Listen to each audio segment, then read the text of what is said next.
Assalamualaikum warahmatullahi wabarakatuh. Perkenalkan nama saya Muhammad Fajran, NIM C1C019107. Di sini saya akan menjelaskan materi tentang penggunaan sistem manajemen biaya untuk pengambilan keputusan strategik pelanggan dengan dosen pengampu Bapak Yuliusman SCMSI AKCA.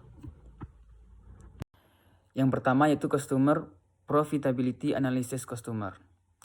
Profitability analysis dapat diartikan sebagai sebuah pendekatan manajemen biaya yang mengidentifikasikan biaya dan manfaat melayani pelanggan individu atau kelompok pelanggan untuk meningkatkan profit perusahaan secara keseluruhan.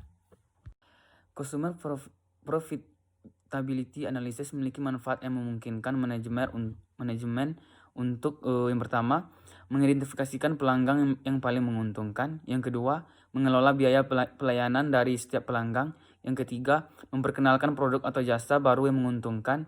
Yang keempat, menghentikan pelanggan atau produk yang tidak menguntungkan. Yang kelima, menawarkan diskon dengan tujuan memperoleh volume penjualan yang lebih besar. Berikut, terdapat beberapa cara yang dapat dilakukan perusahaan untuk meningkatkan profitabilitas pelanggan mereka, di antaranya yang pertama, memperbaiki proses. Dalam hal ini dapat dilakukan perusahaan adalah mengefisiensi aktivitas-aktivitas yang dilakukan dalam melayani pelanggan sehingga dapat menurunkan biaya. Yang kedua, activity based pricing adalah harga berdasarkan aktivitas. Dalam hal ini, perusahaan dapat memberikan pilihan-pilihan pada pelanggan sesuai dengan aktivitas yang akan dilakukan untuk melayani pelanggan tersebut. Misalkan, jika pelanggan ingin memesan mendadak, maka akan ada tambahan aktivitas perencanaan produksi, aktivitas setup mesin, dan aktivitas-aktivitas tambahan lainnya yang dapat dibebankan pada pelanggan dalam bentuk peningkatan harga jual. Yang ketiga, mengelola hubungan dengan pelanggan dengan tujuan untuk membujuk pelanggan membeli lebih banyak lagi produk atau jasa perusahaan. Salah satu biaya melayani pelanggan yang tinggi adalah biaya perolehan dan biaya mempertahankan pelanggan. Biaya ini biasanya bersifat tetap sehingga untuk menutupi biaya ini perusahaan harus menjual dalam jumlah yang banyak. Yang keempat, lebih disiplin dalam memberikan diskon dan allowance. Dalam memberikan diskon dan allowance akan menimbulkan efek freezing waterfall atau banyaknya kebocoran-kebocoran yang menyebabkan pendapatan bersih yang diterima perusahaan bisa secara signifikan berbeda dengan harga jual brutonya. Karena itu disarankan agar perusahaan dapat memberikan diskon dan allowance pada pelanggan dengan benar-benar selektif. Berikut adalah relevansi antara profitabilitas dan loyalitas pelanggan. Menghubungkan profitabilitas pelanggan dengan loyalitas pelanggan akan menghasilkan 4 golongan pelanggan seperti di bawah ini. Yang pertama, butterflies merupakan jenis pelanggan yang loyalitasnya rendah namun memiliki profitabilitas yang tinggi bagi perusahaan.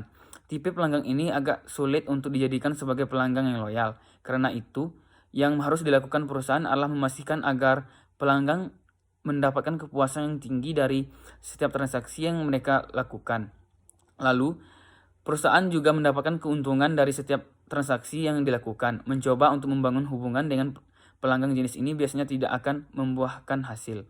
Yang kedua, true friends merupakan pelanggan yang loyal dan menguntungkan bagi perusahaan. Fokus perusahaan adalah mempertahankan pelanggan jenis ini. Selama ini, perusahaan juga harus membangun komunikasi yang kontinu dengan pelanggan ini dalam jumlah yang tepat. Terlalu banyak komunitas dapat menjengkelkan pelanggan yang menyebabkan pelanggan ini pergi. Yang ketiga, burn necklace merupakan jenis pelanggan yang loyal. Namun demikian perusahaan tidak memperoleh profitabilitas yang tinggi dari konsumen jenis ini. Untuk jenis pelanggan ini, jumlah dari perusahaan adalah mencari jalan untuk meningkatkan profitabilitas dari pelanggan ini. Potensi ini tergantung dari size of wallet dari pelanggan tersebut serta size of wallet yang dimiliki perusahaan dari pelanggan tersebut. Size of wallet memiliki arti harfiah ketebalan dompet pelanggan. Jika pelanggan memiliki dompet yang tebal atau merupakan perusahaan besar, maka terdapat potensi untuk mengubah pelanggan tersebut menjadi pelanggan yang menguntungkan dan sebaliknya. Yang keempat, strangers merupakan kelompok pelanggan yang tidak perlu terlalu diperhatikan oleh perusahaan karena loyalitas yang rendah dan profitabilitas yang rendah. Untuk pelanggan jenis ini, maka perusahaan harus memastikan adanya keuntungan dari setiap transaksi meskipun kecil dan tidak pernah mencoba untuk membangun hubungan dengan pelanggan jenis ini. Berikut adalah Customer Lifetime Value. Customer Lifetime Value merupakan prediksi nilai keuntungan yang berkaitan dengan hubungan pelanggan di masa yang akan datang yang biasanya digunakan untuk menentukan nilai jangka panjang dari pelanggan. Customer Lifetime Value bertujuan untuk yang pertama, menentukan prioritas konsumen, yang kedua, menentukan konsumen yang bersifat fitur potensial atau berfungsi baik di masa yang akan datang, yang ketiga, melakukan retensi dengan konsumen, dan yang terakhir, menentukan keputusan bisnis penting. Mungkin sekian penjelasan dari saya. Apabila terdapat kesalahan, saya mohon maaf. Saya akhiri dengan wassalamualaikum warahmatullahi wabarakatuh.